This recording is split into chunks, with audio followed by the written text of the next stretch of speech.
Has this ever happened to you? A brand reaches out, says, hey, we like your photos, we like your videos, we want to license one of your photos.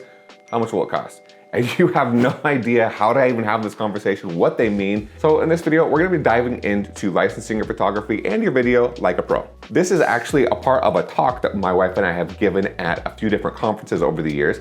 And at one of them, a content creator named Lauren Gay actually used some of the advice, and from what we understand, it helped her sign a contract of up to $5,000 immediately. And the best part is she didn't have to do anything extra, just ask a few different questions. So if that sounds like something that you're interested in learning, you're gonna wanna save this video. Our goal is not only to help you make more money, but to also see your value and then feel confident going into these conversations and have less people giving away things for free. Real quick, here's an outline of everything that we're gonna be going over. It's gonna be broken into chapters, so you can just click ahead, save it for reference. So 2 quick disclaimers.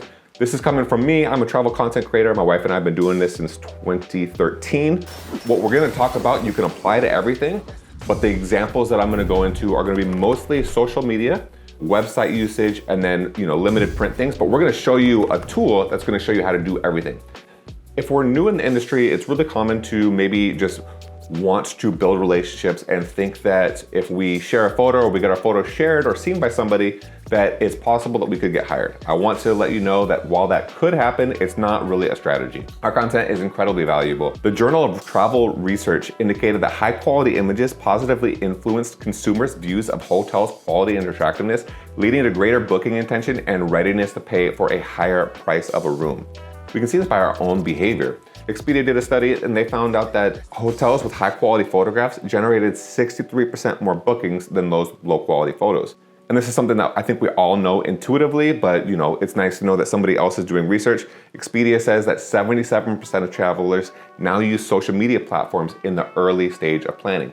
So by having a good image that tells a story and connects with the audience, your image is actually having an effect on a business decision. And what I'm trying to say is that our content is what's helping drive that sale. So you should be compensated for it. For example, let's say I am a hotel company and I want to advertise my hotel. So now what I need to do is I need to hire a photographer. I need to hire some stylists. And those are just, separate costs. Once they give me the photos or they give me the videos, then that's nothing. I need to distribute it somewhere. So maybe I'd put it on a billboard. Maybe I'd put it on a TV ad. Well, guess what? They have to pay for the distribution as well. They don't just get these assets and then they're done spending money. They're getting these assets and then they're gonna continue to spend money.